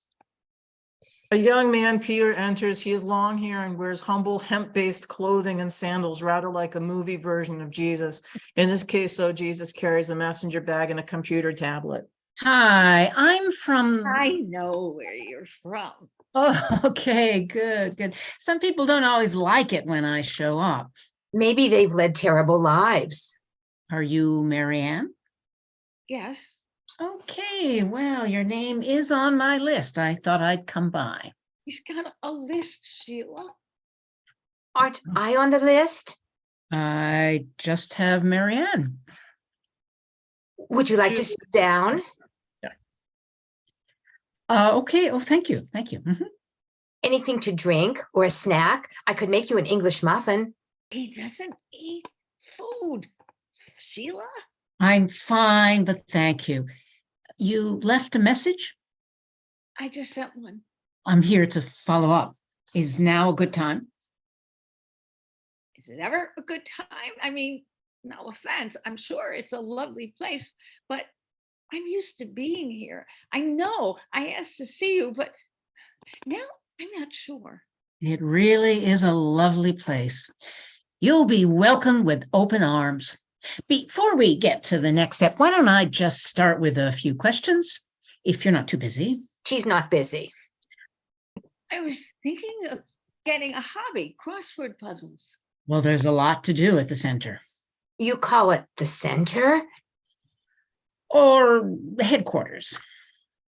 How does this work? Well, it's kind of up to you. We offer a variety of services. You can come with me now to see. You're the very last stop of the day. So this is it? It's really happening? Well, I'd like to do a little intake with you first, if that's okay. An interview? Just a few questions. But if I don't get them right, do I not get in? So now you want to get in?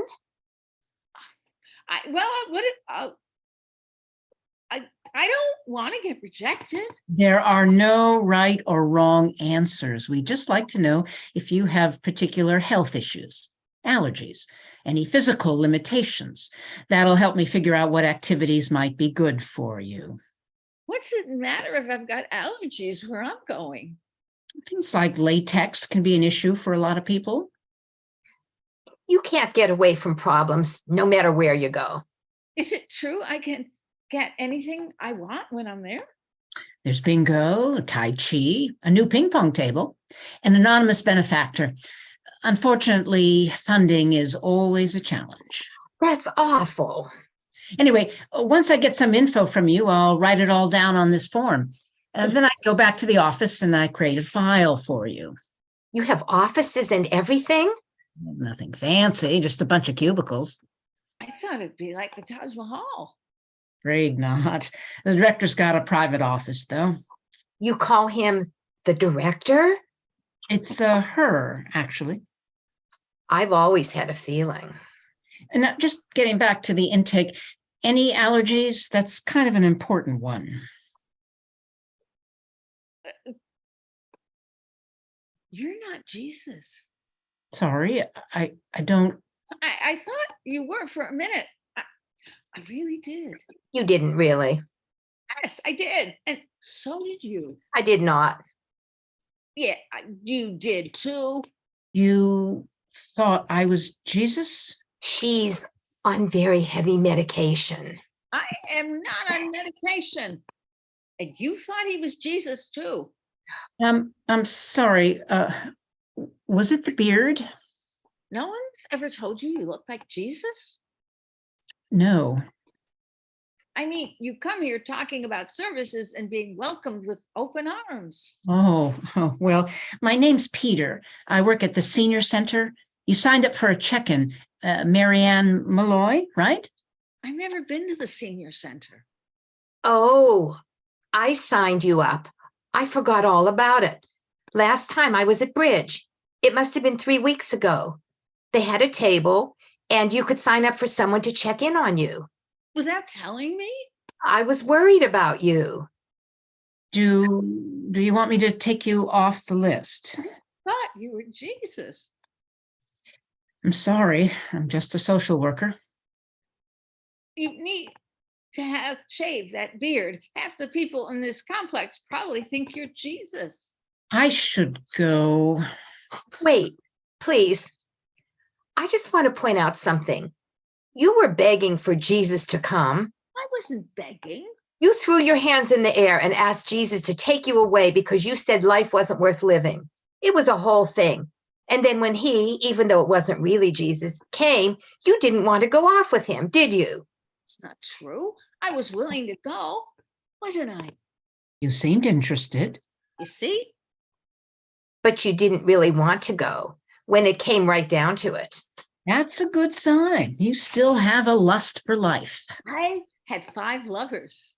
I was thinking of a different kind of lust, but So, what about the senior center?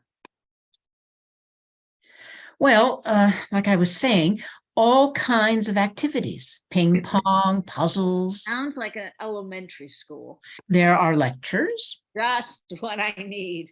You're the one who said we need to make a final effort. You're the one who said we're going to die in these chairs. You're the one who begged Jesus to come and get you because you were miserable. And now that you can do something, you're chickening out. Us. I'm going down there right now. And you know what I'm going to do? I'm going to pick up a man. I'm going to have another lover.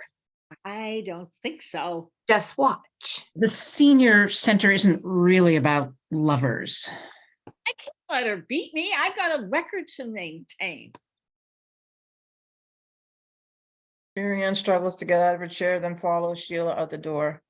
Then Marianne sticks her head back in the door. Come on, Jesus, you got to drive. Thank you. Oh, funny.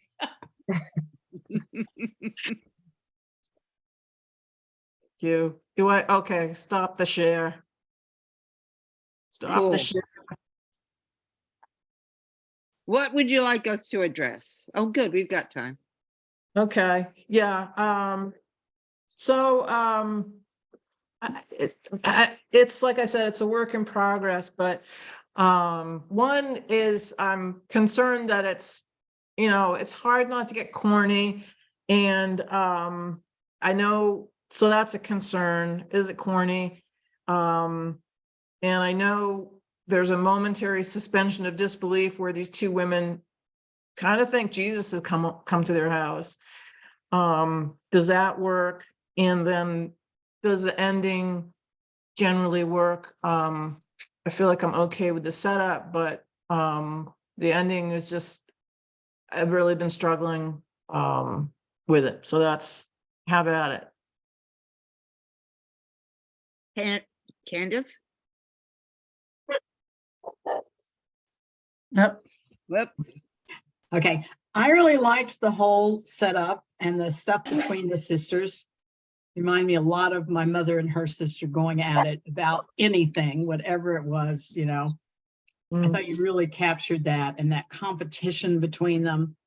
And I think the only thing I felt, and I felt it more as we read it out loud than I did when I read it myself, I felt it could be cut a lot. And I felt like it would be a really sharp 10-minute play. Okay, even with the arrival of Jesus the social Yeah. worker. I just think everything in it, like all the back and forth about the questions and the crossword, I just would look at all that and see, is there a place where you said it more than once, or you could make the point? And that was kind of, I sort of felt like the point was made a lot. Okay. And I just would look at that, and then maybe you can't do it. I mean, maybe it can't be compressed in. Yeah. Jim? Maybe. Yeah, I thought it was utterly charming, Emily. Especially the dialogue at the beginning. It just crackles. It's just so lovely to see you in so much control of your dialogue and really having fun with it and having it be so witty and clever. I was really eating it up. My only thought about it was the you use a beat to. I mean, I buy that she's not gonna like she should, because they talk themselves into such a frenzy, right? Because that's what they do. What else the hell are they doing, right? They're in there, you know. So when he comes, it's like, sure, of course, they're gonna think that, even though it's a huge coincidence. What I didn't quite understand is you just have a beat passes, and then she says, "You're not Jesus, are you?" I'm not sure what precipitated that. I needed something that finally, and it's gotta probably be something at the, well, maybe if it would be something that is recurring from the, something's got to pop her out of it, and I'm not sure what Yeah. that is yet. But that, I think, is the only thing that's missing structurally from it, is that little pop thing that makes her go, "Whoa, this guy isn't Jesus." And then, because the rest just totally makes sense to me, and it's so charming that they're finally getting out of the house. It's amazing. I'm really happy for them. So I'm projecting, okay, they're gonna go and they're gonna go to that senior center, and they're gonna do this. They're gonna sit at the table, and it's just another venue for them to go back and forth at each other. So it's really fun. Yeah. John? I have a thought, since you asked, you weren't happy with the ending. How about suddenly signs that it just may be Jesus after all? Certain things that he says or does go, oh, we're leaving us with those, wait a minute, who is this guy? I mean, that it, because we're like seeing it through her, Marianne's head, that she still believes it. So that may be somewhere to take it. Linda? I liked the ending very much. I liked the competition between the lovers. I just did. I thought it was a perfect way to end it. I wouldn't change it. I love when she wasn't gonna let her get another lover. Oh, so it's charming, absolutely charming. I just love doing it, and I love reading it, hearing it.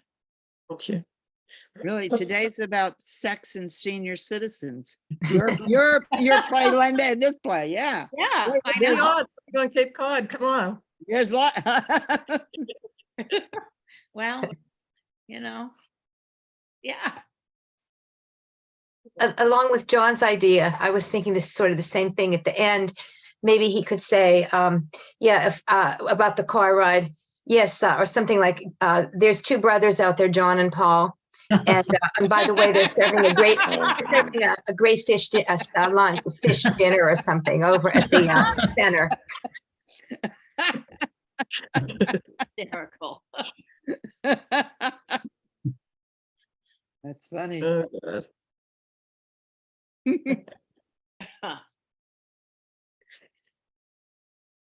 That's pretty funny. Mm-hmm. Yeah. Well, I think a 10-minute play could do the trick. Yeah, 10 minutes. Yeah. Which translates into 13 and a half for me, I'll have you know. Okay. Yeah. Well, this was about 20 minutes, wasn't it? You said 20. I think so. It was really only like I looked at the 18 when we read it. Yeah, so it adhered to the page count. I think it was 18 pages. So, Mm. you know, these are two characters that I've had kicking around doing a whole variety of things in Word documents, for a while. But a 10-minute one could definitely could work.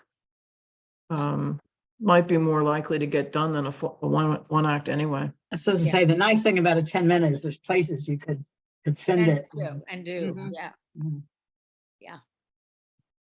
Mm-hmm. It would be a great acting opportunity for two older actors too. Oh, it is. It's Oh, nice.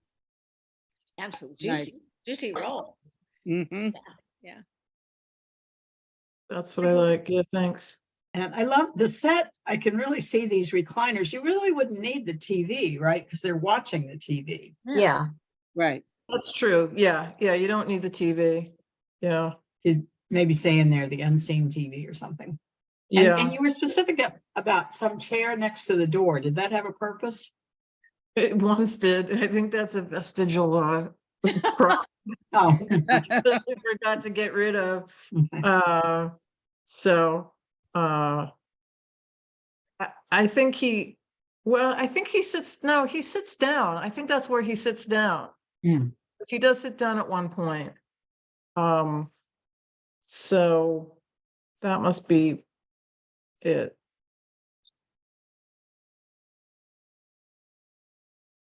So I guess you know, it's hard to write about sweet things without getting corny, I think. But I've always, you know, I read somewhere, I can't remember, someone said if you don't risk sentimentality, then you often avoid deeper emotions. So I don't know. Well, that makes me think when you said that, is maybe one of the things really happening is the other sister, they kind of banter about it. But is the other one really saying, I don't want you to go? Hmm. I really, I couldn't bear that. And you know, if there were a little more tug, maybe even between her and Jesus, like she's not ready. I mean, I'm not ready or something. I don't know. That's interesting, That Candace. would add Yeah. another layer to it. To me, there's a huge difference between sentimentality and sentiment. I mean, there are reasons why if you don't care about your characters and they don't care about each other, why do we follow them? You know, right? So I don't think you should be afraid of that because I don't find this, you know, I don't think this falls victim to sentimentality because they're so funny and they're kind of on each other. They're on each other's butts constantly. So I don't think you have to, I'm kind of surprised you say that. I don't think you have to worry about that. Not at all. That's good. That's good. Thanks.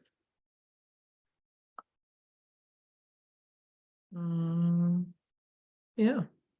Well, these are great comments. It's very helpful as always. So I appreciate it. And it's great that you wrote about a play of this age level because there's more that needs to be done for seniors and to get them out and into the theater. And so kudos on that.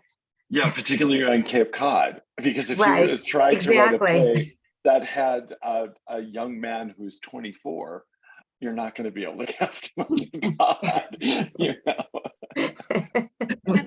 Cast older people on Cape Cod. Is that what you're saying? Yeah, it's much easier. Much easier. Yeah, You do it. older people. You, There are yes, a you lot do of it. us. Yeah, Yeah. got a lot of us.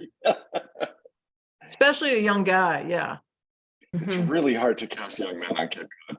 You do Yeah. it. You do a casting call on Cape Cod, and you know, if you have 20 people, 18 will be women who come, Mhm. and most of them will be over the age of 35. So that's for an open call. That's just what happens. Well, So biz. yeah. I find this age group more interesting as it looms. for me, but I just find it a very interesting, I don't know, just things been going through in my own life. It's just the issues are so much bigger in a way. Mhm. The decisions are so much more fateful. There are things you can't go back Yeah. on things. Whereas, a 25-year-old decision, you can maybe fix it up, Yeah. you No, this so. is, Mm, But I hadn't thought about your point, Candace, about Sheila, the other sister, the more stable sister, not wanting her to go. So that's kind of a nice a tone that I hadn't thought about. So like that. Thank you. yeah, and it goes along with the fact that she's trying to encourage her to, get involved. I bought you that crossword book and you haven't even opened it. It's like she's trying to move things along. Mm-hmm. She wants a companion with her. Mm-hmm. Yeah. Even a nudgy one. Yeah, Yeah. sure. Yep. Yeah.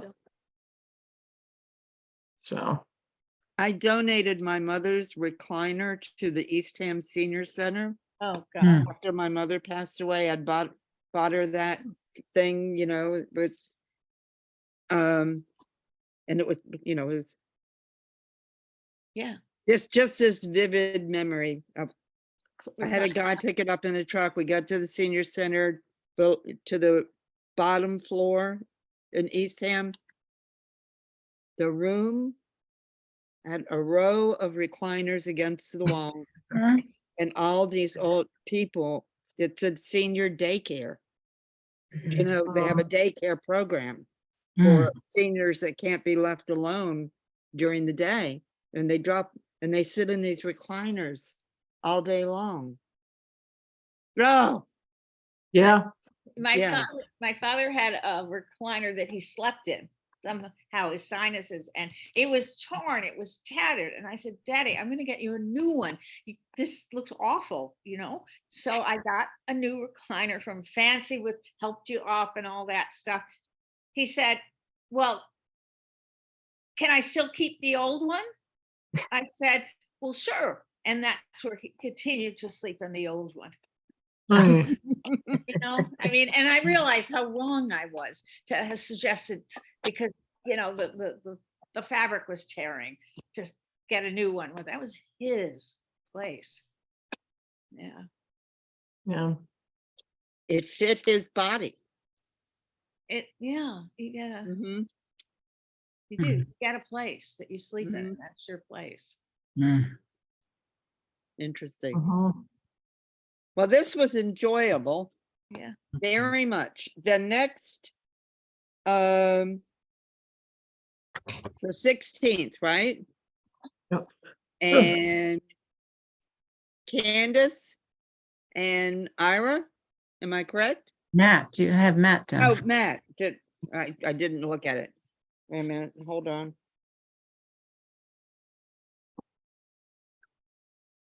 Yeah, I think I signed up for the 30th. Right, okay, Candace, right. And we already have Matt's script, right? Yeah. Yeah. Okay. And all right, and then Susan Mhm. and Ira On the And then- 30th. on the 30th, and then the 7th, white gaze.